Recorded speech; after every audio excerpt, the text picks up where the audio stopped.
All right, call to order tonight's meeting of the Albany, California Planning and Zoning Commission. Would you please join us for the Pledge of Allegiance? I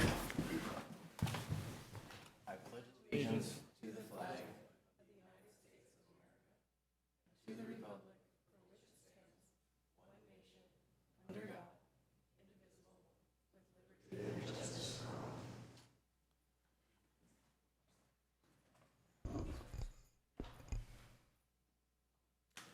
Anne, could we do a roll call? Yes. Commissioner Friedland? Present. Commissioner Kent? Present. Commissioner Minotti? Here. Vice Chair Geisen Fields? Present. All right. The next item up is the consent calendar, which is empty today. And if some people might have seen, PA 14036 design review for 941 Jackson has been moved to next week for May 6th for a emergency Planning and Zoning Commission meeting. Next up after consent calendar is the public comments. This is for people wishing or desiring to address the commission on any item that's not on the agenda tonight. Do we have anybody who'd like to address the commission? Please come up, speak. You have 3 minutes, and please state your name for the record. Yes, good evening, Commissioners. My name is Ed Fields, and I live on the 600 block of Kains, where you have a project later in the agenda. I am not speaking about that project now, even though just for a few seconds it may seem as though I am. I'm reading from our housing element, in which we identify sites where we could put more housing. And I'm going to read you one sentence from the page that deals with the Sizzler site, but I'm not talking about tonight's project, okay? So this is for 665 San Pablo Avenue.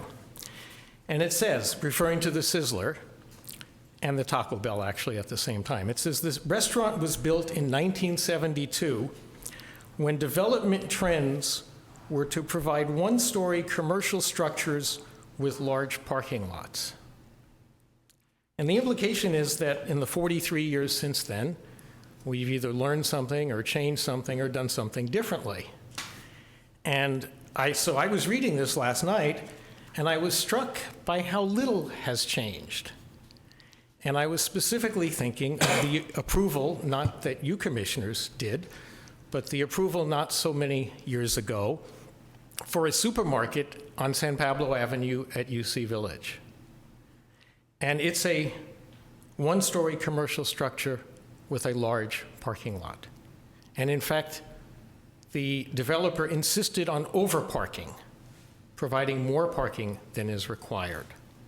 So the reason I'm bringing this up as kind of good of the order is just to say maybe we haven't learned as much as we think we have and come as far as we have since 1972. Thank you. Thank you. Is there anybody else who'd like to address the commission? Something?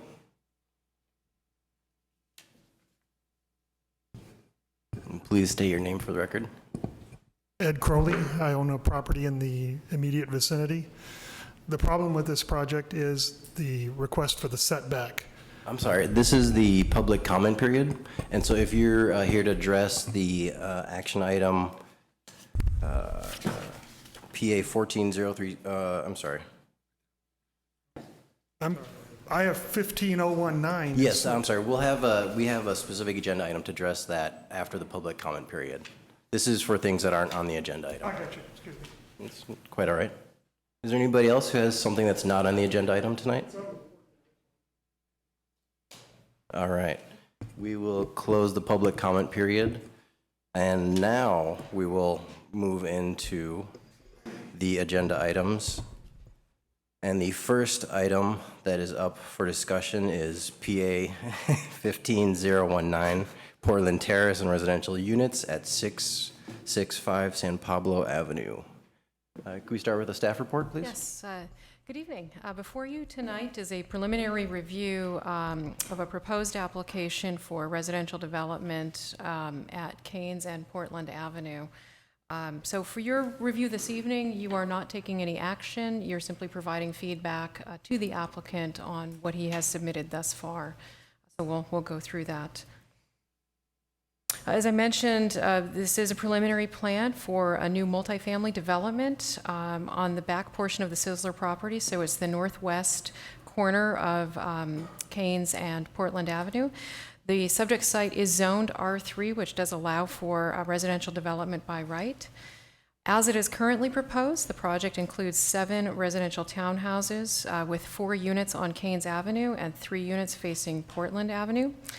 As part of this, the applicant is proposing a lot line adjustment that would create 2 parcels. Altogether, the subject site is 10,000 square feet, but there would be 2 different parcels, one with 3 units and one with 4 units. So this is the site location. So this is the Sizzler building on San Pablo Avenue. This is the back portion of the property where the development is proposed.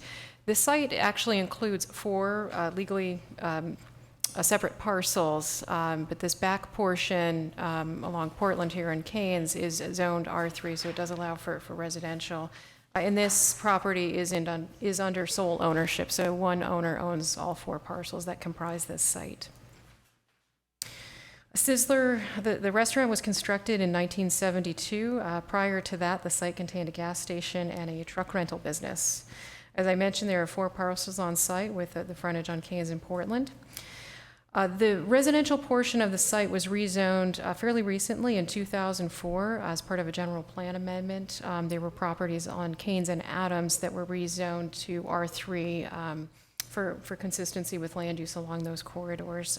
That was included as an attachment to your staff report. Currently, it is used as a parking lot, so there is no development on that back half. It serves as parking for Sizzler. The site is identified as a housing opportunity site in our current housing element, the 2015-2023 housing element. For comparison, I went through other sites.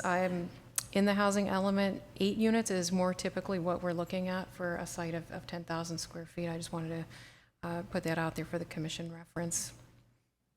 This is the zoning map, so you can see here this is the Sizzler portion of the property, and then these 3 parcels comprise the residential portion. As I mentioned, the applicant would apply for a lot line adjustment. This itself is a ministerial act, meaning it doesn't go back before the commission. It's approved by the city engineer and then recorded with the county. The minimum lot area for the R3 zone is 3,750 square feet, and a minimum of 50 feet of street frontage is required. 3 units is the maximum number of units that can be accommodated on a lot of that size of 3,750. The minimum lot area for 4 units is 4,500 square feet. So in this lot line exhibit that's included in your packet, this is the smaller parcel, parcel A, with frontage on Portland, that would have 3 units facing out to the street, and parcel B, the larger parcel, would face out to Kains and would contain 4 units. This is the preliminary site plan before you this evening. Again, these are the 3 units on Portland, the 4 units on Kains.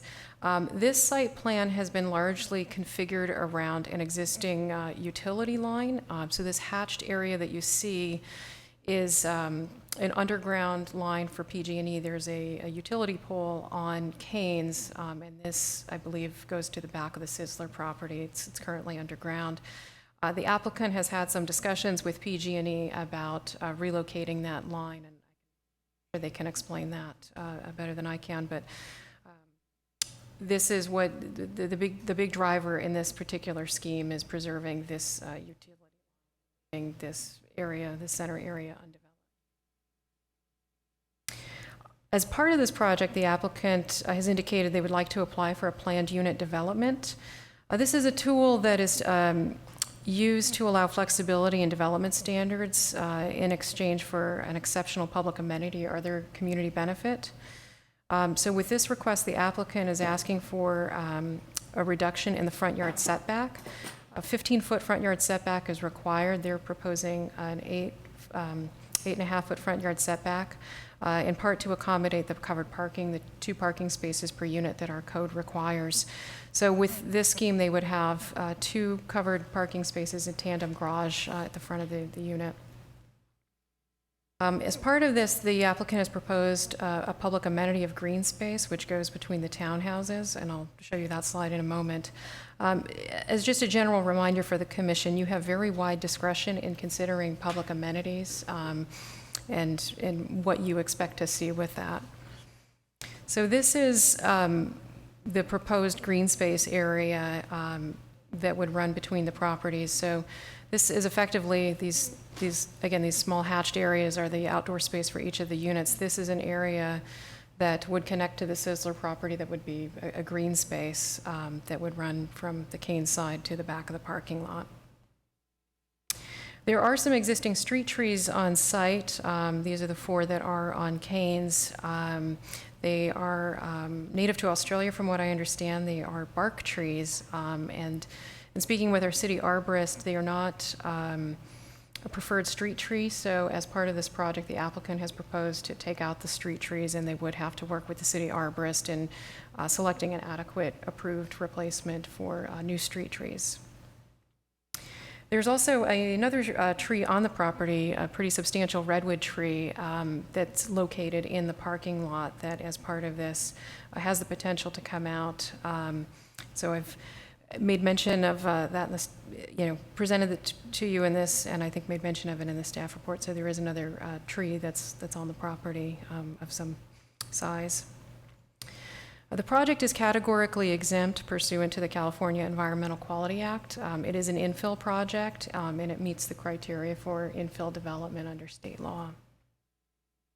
So with that, this is a study session. I would encourage you, if the applicant and the landscape architect are here this evening, to answer questions that you might have. Certainly, I'm happy to answer questions, and I gather we'll have a fair amount of public comment. Okay, great. Thank you, Ann. Do any of the commissioners have any questions for staff so far?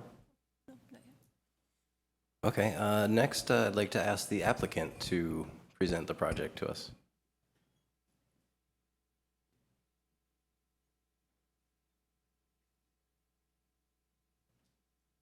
Good evening. Good evening. Howard McNetty, I'm the architect. I'm representing the owner, Mr. Non Lee, who's sitting in the back of the chambers.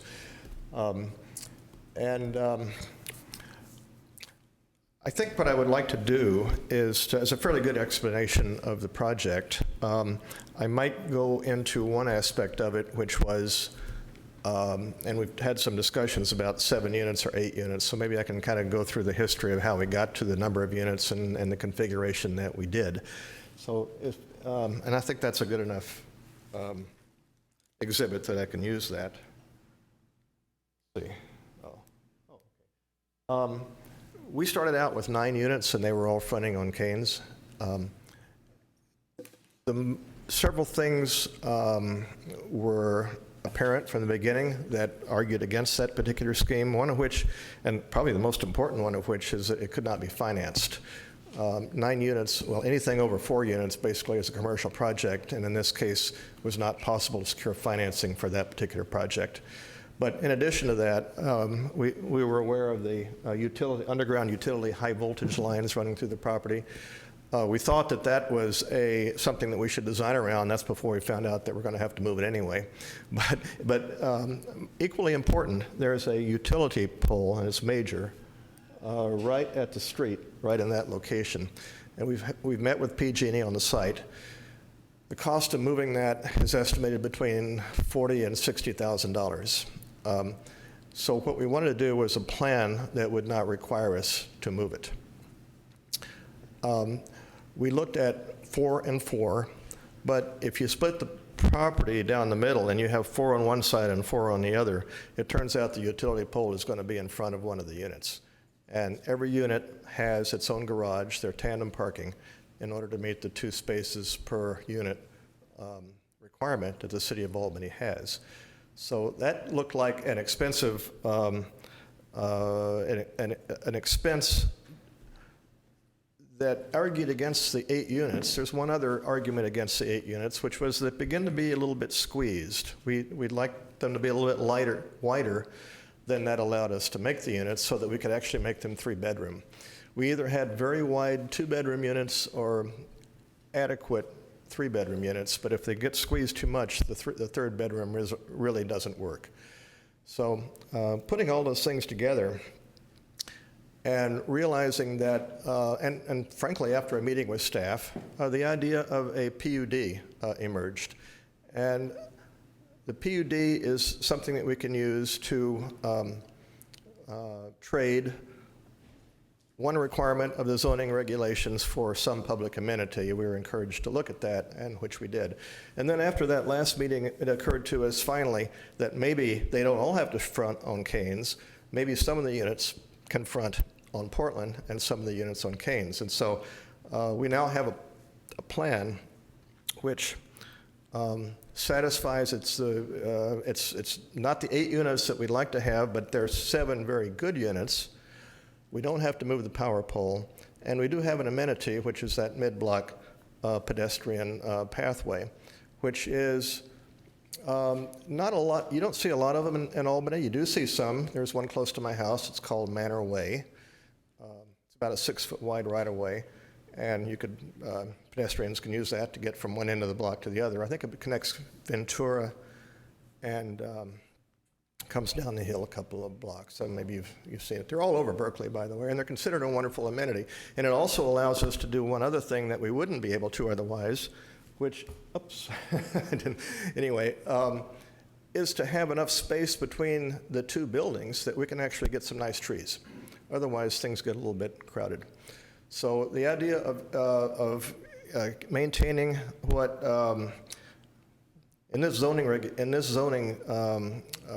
district of R3, we on one side would normally be required to observe a 15-foot setback, and on the opposite side, because it's a corner lot, it would be 8.5 feet.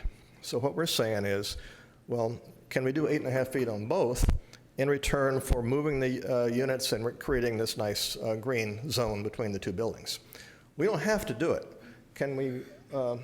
If we were to take this building and move it back on the site, we would have 15 feet on the Portland Avenue side. But, and as far as I know, we'd be following all the zoning requirements. But the PUD allows us this flexibility. And if you agree that this is a good trade-off, we'd be very interested in doing it this way. The units, and we did talk about the unit design. We don't really have a design.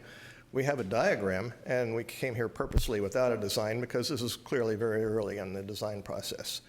We're really here to listen, to hear your thoughts as to whether we're on the right track, whether this is something that you can approve, and then any constructive comments on how we can make it better. We'd appreciate hearing that. But we do have in the package of drawings, I don't know if you can put it up there, just a section through a plan of the units, what it might look like. You have them, okay. And a section, very diagrammatic, as to how we observe the height limits. So in reality, we're not asking for any relaxation of anything other than the moving of this one building toward the sidewalk in a way that allows us to have more usable space in the back. There's an example, and it's also in your package, in your staff report, of a building on Brighton and Cornell. And is it possible to get that slide up? It gives you just an idea of what the feel and look of an apartment building that's 8.5 feet from the sidewalk would look like. And to us, it works really well. That particular project, while she's finding that, I looked through the record. There was no record of any, that I could find, of any objection by any of the neighbors. And on the contrary, great support of the project. So nobody objected to the 8.5 feet on that street. Hopefully, I guess there are a few people that want to talk about that. There it is. That's an example of what the 8.5 feet will look like. It allows still some landscaping in front, and what it eliminates is cars. You don't park in the driveway when you're 8.5 feet back from the sidewalk. So I think that in itself is is an advantage. If we could go back to the site plan, I'll talk about one more thing, which is that redwood tree. In fact, maybe the photograph that shows the, yeah, okay. That's the redwood tree. It's existing, it's been there, I don't know how long. It's been looked at by the city arborist. Mr. Lee has had another arborist look at it. I know that there's some people that would object to that tree being removed, even though it, as we drew the site plan, it is directly in front of one of the driveways. So what I want to do is suggest that, okay, we would like to get a real report that we can actually submit, I suppose, on on the health of that tree, if it actually is a viable tree. And certainly I'd be willing to look at options for keeping it, but it is in an unfortunate place, no matter what we do. And I don't know, and I can't tell you that I could get still 7 units on the site if we were to try to keep it. Okay. Thank you. I mean, I'll sorry to interrupt you. I'll just give you 30 more seconds to present to the commission. I'm sorry, repeat that. You just have 30 more seconds to present to the commission. I will cede my 30 seconds. All right. Thank you. Do the commissioners have any questions for the applicant? Is the landscape architect here? Would you like to make any additional comments? Oh, Is there anything to add before we?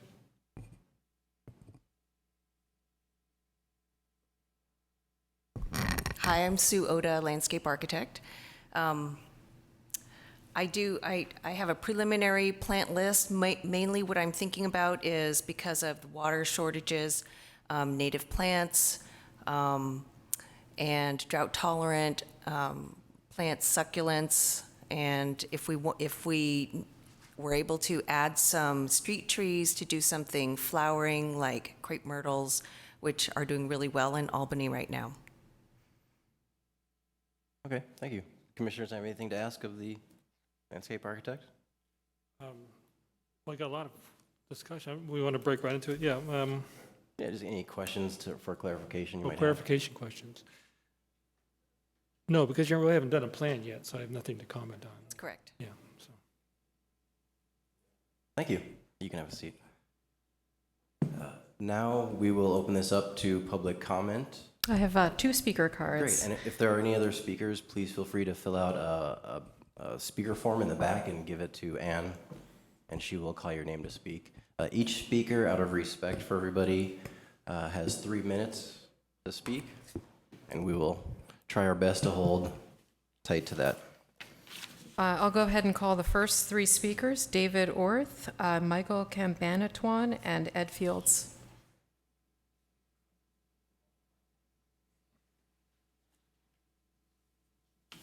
Please state your name for the record. Yes, I'm David Orth. I own the property at 625 and 627 San Pablo, which is basically to the north of the project site, or northwest. I'd like to just comment, one, on the, well, first, let me thank you for the work you do, because I spent 35 years in city government and dealt in these sort of matters many times, and I know that the commissions don't get the kudos that they should. So thank you for doing what you do. Anyway, in regards to the tree, I've got some concerns because I've heard discussions about possibly moving it, and the location that was indicated would put it in an area that if it was to fall, it would impact on my property possibly. But more to the point, looking at the tree with the large window that's been cut because of the high tension lines and everything else, it really doesn't seem to be a suitable tree in that location, and I approve of the removal of it, you know, probably with some replacement trees of some sort in part of their planning. The other issue that has already been mentioned by somebody earlier was parking, and just hopefully that you know, there'll be the adequate number of parking places still provided for the former Sizzler restaurant site, because that will impact on the overall neighborhood. And the last item is just to discuss that this site, the parking lot mainly, drains to the Taco Bell. And unfortunately, Taco Bell hasn't been maintaining their drainage system, and so I get water in my building. Right now, it's not a major problem because we're in the middle of a drought. We haven't had a lot of significant rain. I've done a drainage system, done some sealing of walls and things like that. Talked with Taco Bell. We corrected some irrigation leakage that they had. But they have an extensive drain system, including an interceptor for oil runoff from the lot that's not in use. It's full of debris and stuff in all the catch basins. But this site drains to it, so I hope that in their design work that they will be able to incorporate something that maybe limits runoff, permeable paving, that sort of thing, that might help alleviate some of the massive runoff that comes from all that hardscape. Thank you very much. Thank you. Michael Canbanatuan?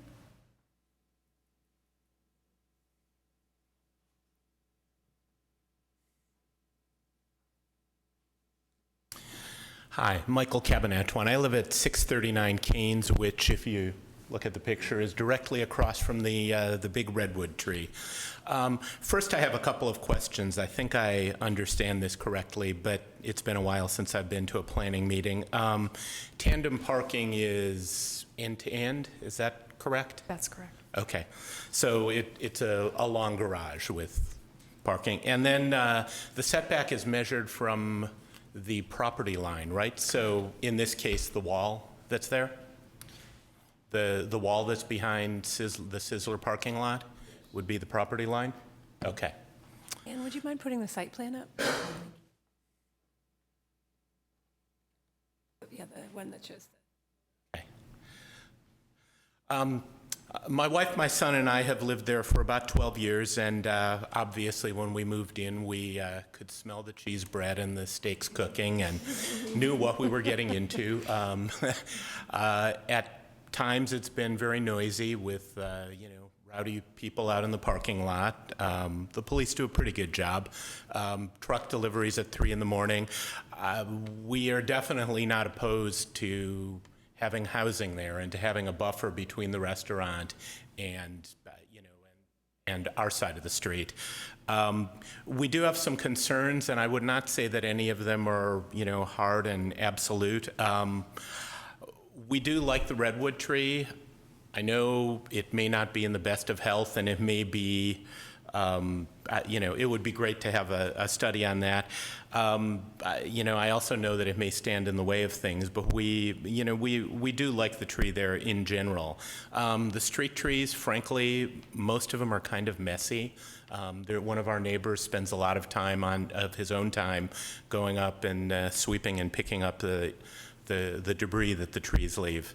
I am a little concerned about the setbacks. I'm not absolutely sold that with 15 feet, I guess there could be a driveway and maybe people would park in the driveway. I don't necessarily like that look, but I think the reality is that with tandem garages, most people are going to use that for storage and are probably going to park on the street. And that's my third issue is parking. The street already has a fair, you can find parking there, but often it gets crowded, and particularly in the day, because people who work at businesses on San Pablo Avenue will often park there. I think this may increase the demand for some kind of residential parking permits or something like that, but I think those are three issues that really ought to be considered, is the tree, and it sounds like it will be, the setbacks, and also parking. Thank you. Ed Fields and then Ed Crowley.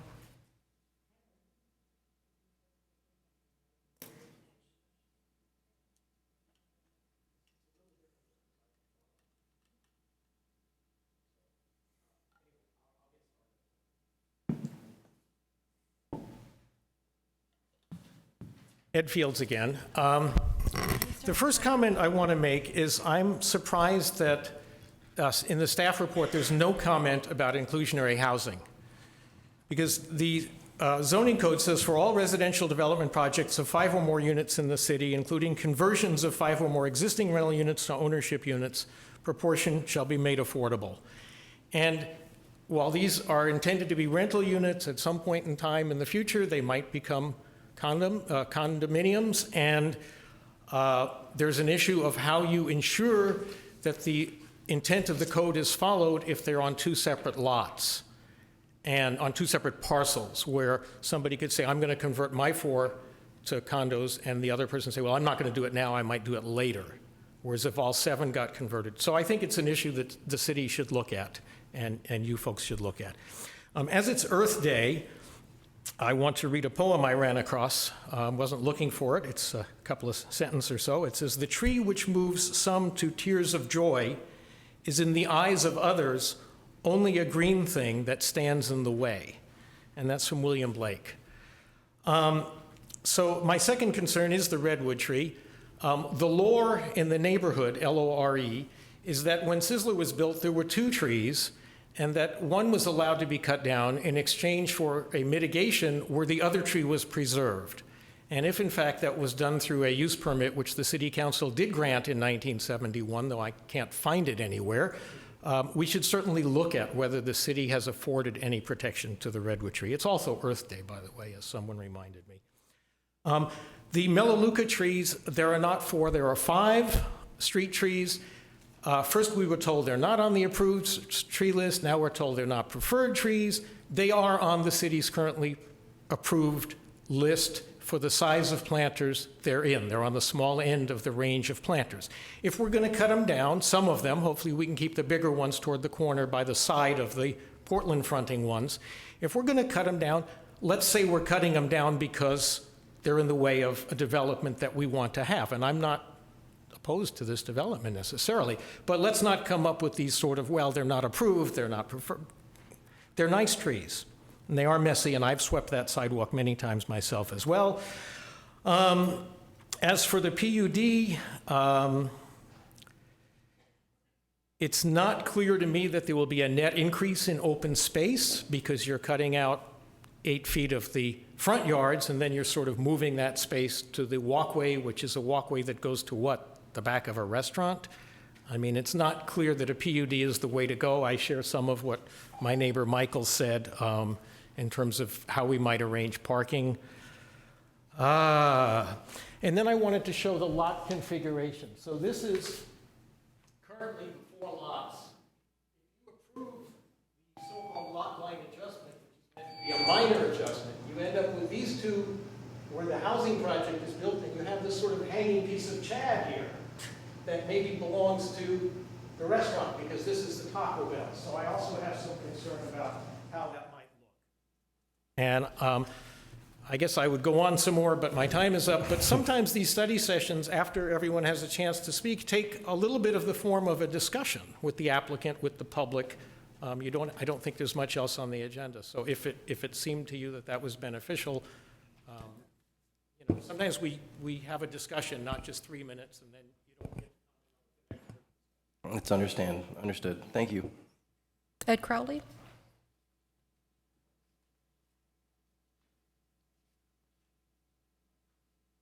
Ed Crowley, my wife and I have been a property owner in the area for over 30 years. The proposed plan, the setback, and the tandem parking with a single garage door takes away 7 spaces off the street and will add parking for 14 more cars, because as we all know, especially a single car width garage will house a air hockey table and a ping pong table and a bunch of boxes, and nobody will park their cars in them. If it was shared parking or a carport, you could definitely assume that a person would park their car there. So as a result, you're really looking at a net loss of 21 parking spaces in the area if you get right down to it and assess it in reality. Thank you.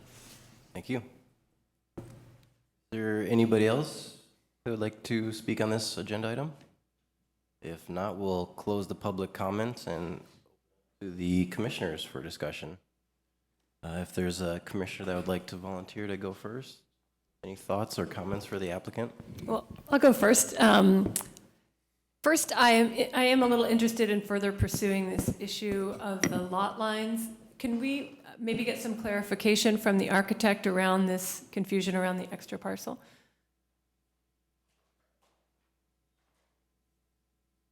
The hanging Chad?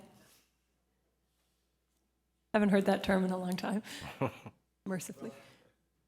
The lot line issue is primarily driven by maintaining the I would have to say, maintaining the parking for the restaurant, which I didn't mention, but we have left over 22 spaces, it's in the letter, I think, which will be assigned to the restaurant. So if we tried to do anything on that property, on the rest of the property, then it would compromise the spaces, and we would be short of what's required to park for the restaurant.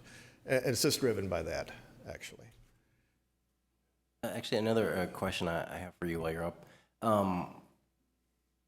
You talked about the amenity or the green space path that was to lead in between the two buildings and lead towards the Sizzler lot. Right now, currently there exists a CMU block wall there. What I'm assuming that's going to be, or portions of that will be knocked down to allow access directly through into that. No, the block wall, the CMU wall is at the property line on Kains. So I don't envision a wall. It wouldn't be a dead end, in other words. It could lead to the restaurant, but I think you have to think long term. I mean, will someday that property be redeveloped in a way that includes more housing? And then could that be the beginning of a green network? And I think it could be. But that's in the future. It's just that if you don't do it, in phase one, you'll never get to phase 2 or 3. So I had a follow-up question on the parking. That was my second piece. So understanding the lot line issue, what other options were explored other than the tuck under tandem parking? Did you look at putting on-grade covered lot in the back and, looking at different ways to meet the parking requirements? What were some other options you looked at before you settled on what you did? Well, we are in a restrictive height area, so if you do podium parking probably works pretty well if you're going a little bit higher, and there's examples right on San Pablo Avenue, of course. A little more difficult when you're limited to 28 feet. Not that you can't do it, but what is a impediment is simply the financing for the project. In other words, we have two buildings on 2 lots, basically. And that's what makes the financing viable in this case. Did you look at creating some kind of on-grade parking in the rear so that the parking came in through a side alley and you couldn't even see the cars from the front or the garages from the front? I think I would say that I was, no, we didn't draw it. We could, my inclination is that you're really going to, once you bring cars into the property, the opportunity for planting and trees and so forth diminishes pretty rapidly. So I think that would be a little bit counterproductive and probably not as nice. I think that the idea of an apartment where you can park in the basement and walk into your unit directly and the basement parking is private is an amenity. We'd be giving it up. Probably make the units less viable, I'm guessing, and probably more expensive to build because I think now you're talking perhaps of, in a sense, some kind of podium arrangement. I'm sorry, just my feedback, and I've done a bunch of development that really tries to take the cars away from the front entrance and have it be less car-oriented, where you use the side, you create an alley on the side, and the cars drive them back, and people come park in the lot behind the building that you can't see from the street, and then walk in. They can walk in from the rear of their unit into that. Well, we only have 15 feet in the rear right now. Yeah, so it's just too limited. You really can't get a car back there and have the maneuvering space that you'd need. It's not that big a piece of property, actually, when it really comes down to it. However, all these things that you mentioned on the remaining piece of property, if someday, and I'm thinking it's far in the future because I'm assuming that the lease that's been signed with the restaurant is a long-term lease, but that's the kind of thing that you can do on San Pablo Avenue.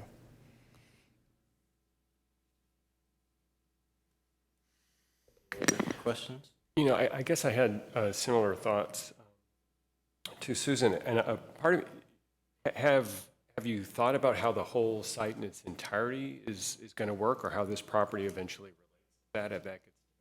With the what now? How it works with? the whole site, not just this. We but- don't have, no. And what I said about someday is way in the future. We haven't been asked to come up with a plan for redeveloping the Sizzler portion of it. Well, I had also thought about, we wanted to ask if you considered the alleyway in the back. It does seem to me that we're trading off 7 public spaces on street for 14 private spaces. I know that's what the code requires, but the math doesn't quite work for me on that. So just I we think go you're back to talking, the site I plan? think You there's not have- that much open space. You really need an adequate amount of space for driveways for maneuvering. I'm having a hard time imagining how that's going to work. And then the net I guess result I was will be- thinking strengthening Kains Street with all the units back to your original plan and not having some fronting on Portland Street. And that would leave you a place to have a curb cut to have an alleyway that could then access from the rear the units. With the intent being that then there wouldn't be any loss of on-street parking. Well, on-street parking, I'd like to see if there's a way to bring back the 8th unit or the 9th unit you had talked about before. I'm not really sure this open space is much of an amenity, honestly. It doesn't go anywhere. I mean, I'm familiar with Manor Way also, and that actually does connect several blocks. And that's kind of a super block, so if it didn't have Manor Way, you'd have to travel like half a mile to get to the next corner. So I think it's actually a different situation. The feel of it, I think, would be probably the same walking through there, perhaps. So you're interested in an alley system? Is that what you're interested in, where the cars drive in and, to be able to turn and back out, you're talking about 25 feet. And we're only showing 15 feet for the backyards right now. So it gets a little tight. If we go back much further, now we've impacted the parking for the restaurant. So that's why we're going back 66 feet, 8 inches. That's how deep we're redrawing the lot line. But I think we'd have to go a lot further than that in order to make it work. Unless I'm missing something. I guess just building on that question, looking at the economics of the project, is the fact that it's 2 separate buildings more financeable than if it was one larger contiguous building with more units? Yeah, in the financial world, apparently anything over 4 units is considered a commercial project, and they're very difficult to finance in this environment. I don't understand how the loss of parking calculation works. How many parking spots are currently on Kains and along that length? It's 7 spots, right? 6 spots? Someone, Well, it's Staff 120, reports it's it's 120 7, I'm not feet sure. long. and so we're only losing half of that frontage. Right. The other part, so we're only losing 3.5, maybe 4 spots.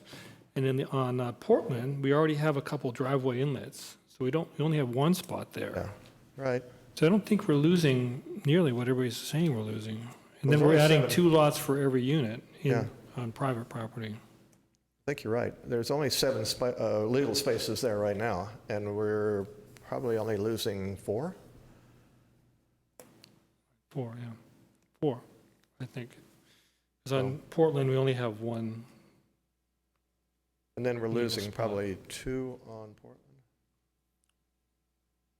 Maybe 2, right, maybe 2.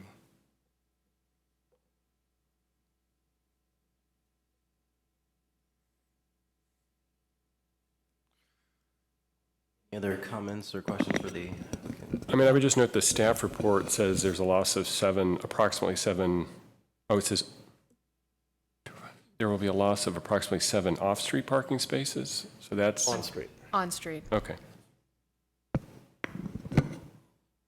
Okay, yeah, forward, well, I don't know. And Yeah, if you 6. built houses, it'd be the same. So you have a couple, I don't want to cut you, we can just jump around again, I guess. How deep is that electric line? The high voltage line that's going underneath? How deep in the ground is the line? We think it's about 3 feet. And what PG&E has told us is that although they considered whether they could leave it in place, they finally decided, yeah, they really need 15 feet right away along the path of the line, and they didn't like the idea of it passing through fenced backyards. But it wasn't a total loss, because so what we're going to do instead, there's a pole at the corner of Kains and Portland. We're going to take the high voltage from that corner, not from this pole, but it frees up this pole. We can put a transformer on it, and that can be the power for this project. It's sort of a trade-off.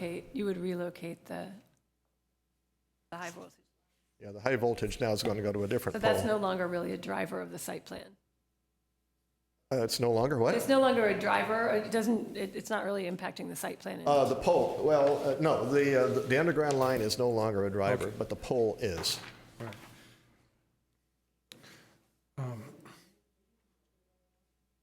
Are we what?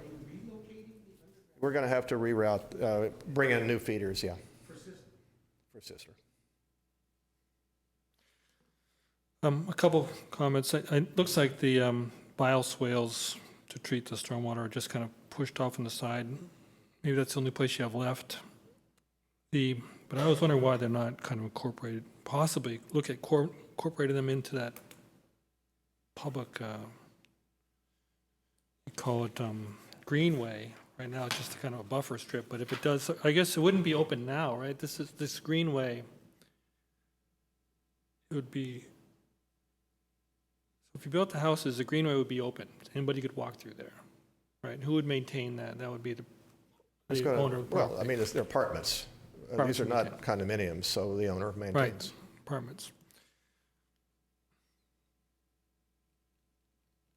Okay. A couple smaller comments. I think those trees that are shown as existing on the right on the property line between Sizzler and the planned unit development would be lost. If you're putting a bioswale there, right? Because you got to dig down for the bioswale, and the trees are right on the edge there.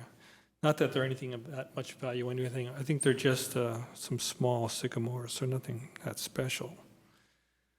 But the bigger question, according to the landscape, are the trees, the existing Melaleuca and the redwood tree.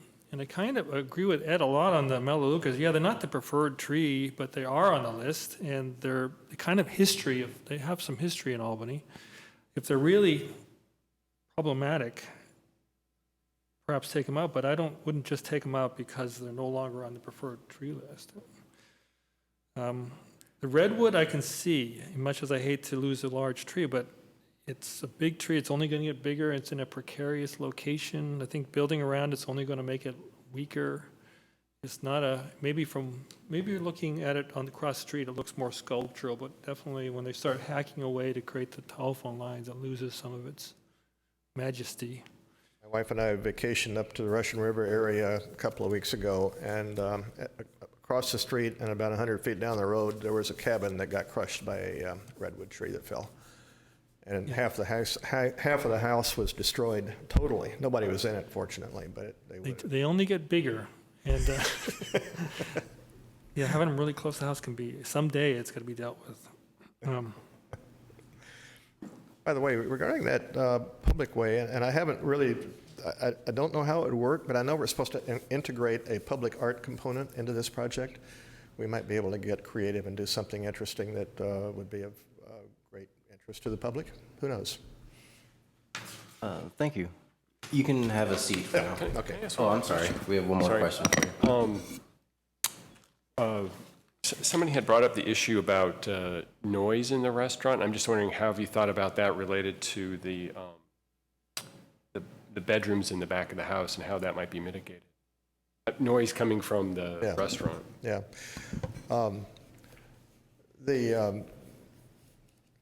I never realized that there was such a noise concern, but the way you normally deal with it is insulated glass and well-insulated walls. The one thing that I could say is by the time you get to the third floor, you have a great view of Albany Hill. So there might be some noise coming from that area, but I think it's a preferable view.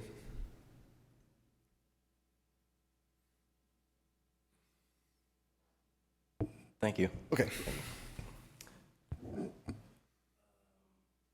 Any other comments or thoughts? I guess if you will, I'll just kind of go with mine. Feel free to jump in.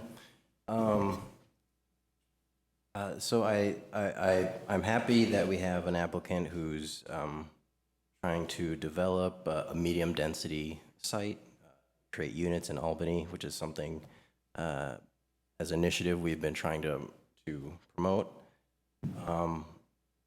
But along that lines, I think my preference is for the applicant to look at designs that incorporate the highest density of units, which would be the 8-unit proposal, and which we obviously don't have in front of us. But yeah, I think the applicant's efforts in trying to maximize the density of the site would be something that the commission, or at least myself, would very much appreciate. My other thought is just about the public amenity or the greenway, and although I appreciate the applicant's efforts in trying to make something for the public to use, I have a hard time believing that the public would feel invited, welcome in that area. And part of that, I think, for me, is based on the fact of the very strong lines of public and private. And at least I personally would have a hard time walking down a path that's directly adjacent to somebody's backyard patio that leads to a concrete wall. And although I'm not holding this against the applicant, the path location also seems somewhat self-serving in the fact that it leads to the applicant's other business rather than a public amenity or use that it would lead to. And I am happy that the applicant is decided to move the underground power lines. I think that will help the site in the long run and now. And I also think, just in terms of direction for the applicant, I think in general, we love any efforts that try to preserve trees on the site, existing trees on the sites. And so I think your work with a landscape architect to come up with a plan for that is also good. I think my comments are similar. I'm definitely excited to see an application to bring more units, and family-size units I think are a great addition to the city. I also have similar concerns around the amenity, and I think you phrased very well about it. It's really unclear that this is a public amenity. It really looks like a part of the landscaping for the residents of the building. I don't actually have an issue with the reduced setback. I think that bringing a more modern building closer to the street will certainly a huge improvement over the concrete brick wall, but I think will generally enliven the street, and I think it's just more typical for this type of urban infill to be closer to the sidewalk. So I think it's consistent with that. I'm not as concerned about the trees. I went to see the redwood, and I share the concern that it doesn't look healthy, and the risk of an unhealthy tree of that size is worrisome, but I would trust the city arborist to be able to make a judgment on that. Any other comments? Yeah, I would just say I think I concur with most of what the two other commissioners said. So.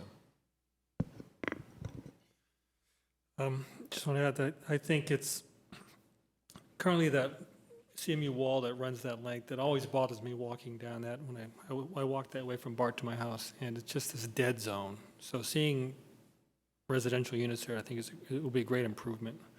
I always thought it kind of ruined the fabric of the neighborhood at that point. And I understand the applicant wants the reduced setback and in exchange wants to give public amenity, and the only place, it looks like the only place I could really find it was that greenway, which maybe if there's something that in the future, I mean, yeah, it's possible, but in the meanwhile, it could be kind of a weird spot that everybody's mentioned, no one feels invited to, and what do you do with it if no one uses it? It might be better as extended backyards for those units.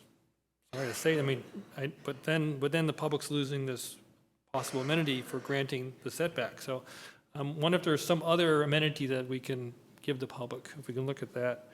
Is there any way you can, that little strange sliver between the 3 units and Kains, maybe that becomes a public property, and I don't know how that could be a little widened plaza area.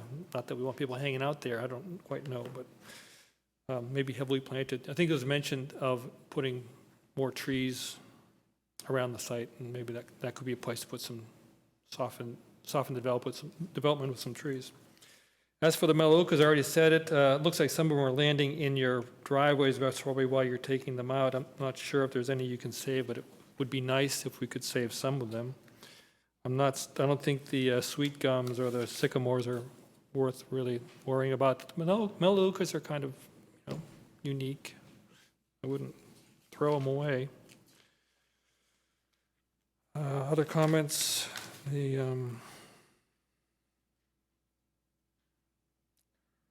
I think that sums my comments up. I just have one question for you, Anne. Do you, off the top of your head, know of any kind of historical record in terms of amenities that were provided by past PUD applicants? Yeah, yeah. And if you don't know now, you can... Yeah, I think what might be helpful is to give you a more formal write-up on that, That'd be so great. that you have that. Okay, great. And so I guess just to kind of summarize, it seems like there's an inclination towards a higher density units preferred. The project, there are questions about the public actual usage of the green space amenity. It seems like you kind of could read the commission's feeling about the parking issues. I will say personally, I amend the fact that the applicant is trying to keep as much of Sizzler's parking so that doesn't affect the neighborhood. And obviously curb cuts are inevitable when you're building a medium density. So I hope that provides enough direction to the applicant. Unless you have any last questions of the commission. Yeah. Sure, come on up.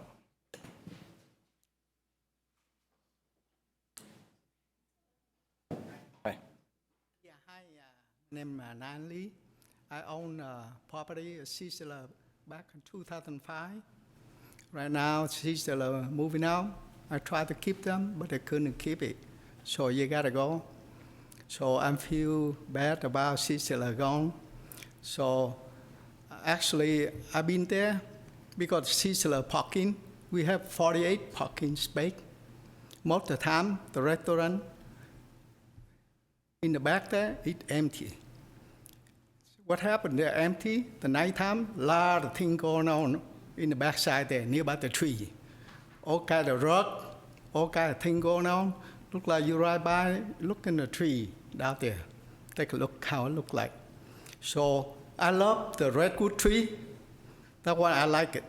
But the brand keep coming down. One time coming down the car, you told me I have to fix it. But the people just parked there. So right now, the way you look at it, the wall, a lot of 50. You pan over, Mr. Ed, keep straight, clean it. And then down nearby the trunk of the tree, all kind of stuff. Every day, I clean it. Clean today, come back tomorrow, same story. So you look at redwood tree and the wall there. So if we put that one, I come up with my idea. So at least in front, we keep the restaurant. In the back there, we try to build 8 units, but it's too crowded. And then the power line come down, so we go with the 7 unit. You look, we love a redwood tree, but see a lot of, because you live nearby there. Couple neighbor I talk to, it's a lot of fun the nighttime there. All kinds of stuff going on. I report to police so many times, but police can control too much. So I hopefully, the city let me build it with the 7 units, look much better and cleaner than one redwood tree and the water. The parking in the back there, that's empty all the time. So I hope, let me do it.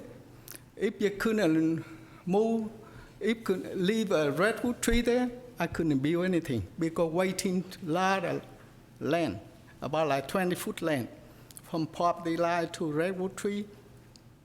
So if you don't let me, look like I met Tony yesterday, so he said they're not a healthy tree.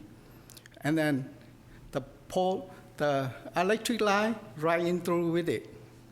So I wonder we can, recycle, cut the tree down, and then save about 10 foot for the Tony. He cut, he want a band, and then old brand. So he said he throw away. So that one we can, after the tree gone, so after we develop 7 units, we put more tree. And then the street look like the Britain and Cornell. How it look like?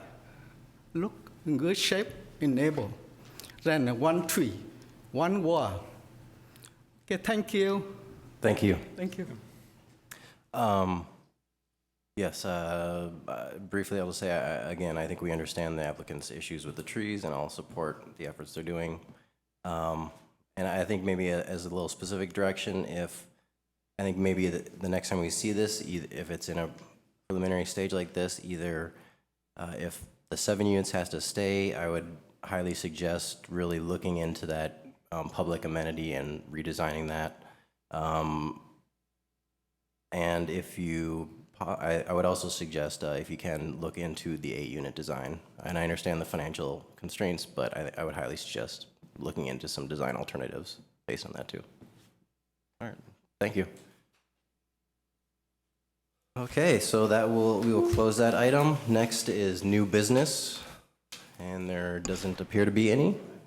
And the next area is announcements, communications, and discussions amongst the commission and staff. I just wanted to share with you guys, and this will hopefully be the last thing. I went to Monday's city council meeting where they discussed the wireless ordinance. I just briefly presented it, and people talked about it.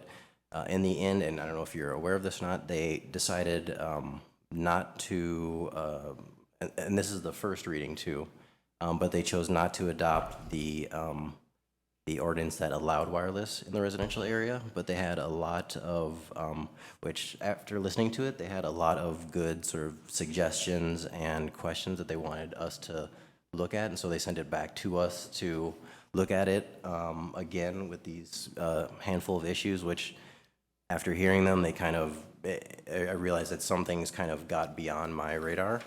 And just to give you kind of an idea, some of the things they talked about were a clarification of if we wanted the wireless ordinance to apply to the public right-of-way only in residential areas, or if we wanted it to apply to a blanket sort of all of the residential areas. And I think as it's written now, it's I can't remember the exact language, but it's based on existing structures. Right. We'll need to go back and make some changes. The council did adopt a version of the ordinance that continues the prohibition in residential districts. So that will become effective in the near future. And then, we'll come back to you with very specific direction on areas where they want to see some further refinement. Come back to them at a later date. So I expect that we'll be bringing that back to you probably in June. I think they had some issues were based on legal issues, and so I think the city attorney might be involved with us too, for a meeting or two to answer questions. Yeah, in fact, I talked with the city attorney yesterday, so he will be at one of our meetings to discuss this. Okay, great. And but that being said, it appeared that the majority of the city council was in favor of adopting the wireless ordinance for the residential areas, if we could kind of clarify some of these questions they had and tighten up some things, some of the pieces of it. So that. I had just one other announcement. Jeff reminded me to share this with you. There's a temporary use permit application that is in for a High Times event at Golden Gate Fields in June. Right now, it's scheduled for an administrative. High Times? The High Times, yeah. Magazine. It's tentatively scheduled for June at Golden Gate Fields, but it does require a temporary use permit. And so there is an administrative hearing that is scheduled for next Thursday, April 30th at 11. Okay, thank you. And I would also just like to briefly announce that yesterday was Susan's birthday. Wish her a happy That's birthday. right, happy birthday. I think it was her 29th birthday. I'm sorry, Val, did you have something? Sorry, can you clarify the next meeting? Yes, the next meeting, so we'll adjourn tonight. It's May 6th at 6:30. Okay. And I sent out all the postcards today. I will have everything up online fairly quickly. I don't expect that that meeting will go more than about a half an hour at the most. Great. At 6:30. Yeah, it's a residential application for 941 Jackson. It was previously on There- the consent calendar, and we had some administrative issues. There's some extenuating circumstances with this, but in a nutshell, it was supposed to go this evening. There was a notification error, and so we are going to have a special meeting to take care of that in 2 weeks. So isn't that our normal meeting? May 13th is your normal meeting. A special session. Okay, it's 2 weeks from today, but not. Okay, yeah, right. So I guess basically we had a little bit of a break, Yeah. and so now we have this additional Yeah. meeting. Yeah. Yeah, we had a break. I So- appreciate the commission's cooperation with that, though. Yeah, it's much appreciated by certainly the family involved and city staff as well. Wonderful. And then we're still on. May Yes, 13th. We also have yeah. the May 13th meeting as scheduled. All right. And that will have a unless- couple of residential applications, so Okay, getting those notices out too. great. Unless there's anything else, the meeting is adjourned. Thank you. Nice work. Thanks.